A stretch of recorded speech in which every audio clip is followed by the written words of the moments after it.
Handa naman daw ang DPWH sa malalimang investigasyon sa kanilang flood control projects. Live mula sa TV5 Media Center, nangunguna sa balita si Gerard de la Peña. Gerard, una sa lahat, magkano bang inilaan para sa flood control projects ng DPWH? Alam mo, Gigi, simula 2023 hanggang 2025 ay umabot na sa 675 billion pesos ang inilaang pondo ng pamahalaan para lang sa flood control projects. Pero alam mo, nakakagulat na nitong nakaraang linggo ay isang linggong baha ang naranasan natin dito sa Metro Manila at mga kalapit na probinsya nang manalasa ang mga bagyong Krising, Dante at Emong at ang dala nitong habagat. Kaya naman sa SONA ni Pangulong Bongbong Marcos ay inuutusan niya ang DPWH na magbigay ng listahan nitong mga flood control projects na ito sa loob na nakaraang 3 taon. Ayon sa Pangulo, palpak ang mga proyekto, madaling nasira at wala dapat puwang ang korupsyon sa pamahalaan. Sa datos na nakalap ng News 5, Gigi, mayroong higit 20,000 mga flood control projects ang ahensya mula 2023 hanggang 2025. Sa panayam ng programang One Balita Pilipinas kay Public Works Secretary Manny Bonoan, ang 5,700 dito ay kasulukuyang ginagawa na. Isa sa mga nasilip natin dyan kanina, Gigi, ay itong flood control structure na ginagawa ngayon dyan sa Barangay San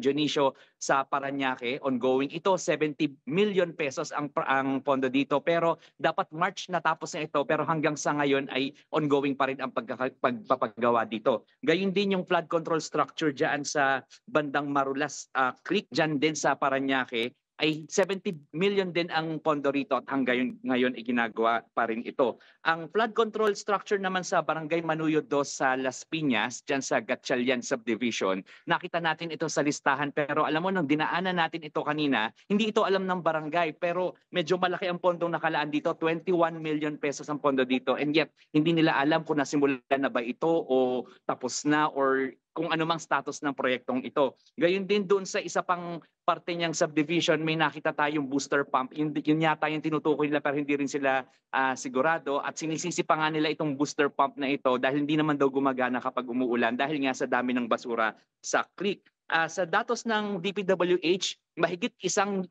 bilyong piso ang nakalaan para sa Las Piñas noong 2024 at mahigit 800 milyon naman para sa Parañaque ang flood control projects na budget, Gigi. At Gerard, kaugnay nitong issue ng katiwalian na binigyan diin ng Pangulo, ano raw ang gagawin ng DPWH tungkol dito? Gigi, sinabi naman ng DPWH na bukas sila doon sa anumang mga investigasyon na kailangan gawin. Pero aminado rin sila na mayroong mga nakakapasok sa ahensya dahil nakakapit sila sa mga maimpluwensya mga opisyal. Kaya ngayon daw ay maghihigpit na sila. Pakinggan natin ang pahayag ni Secretary Bonoan. Open naman po kami lahat ng investigasyon na in reality po talaga nangyayari. Hindi lang naman po sa administrasyon na ito. Sinisigurado po namin dito na yung mga nailalagay ko ng mga matao namin na professional po at saka ako po. Hindi ako masyadong pumapayag na yung mga kung ano lang nire-recommenda has to undergo scrutiny on their qualifications and their experience. Gigi, sinabi ng DPWH na nagkipagtulungan sila sa MMDA at saka sa mga lokal na pamahalaan para nga magawa itong mga flood control projects ito para ma-manage din ang pagbaha lalo na kapag umuulan.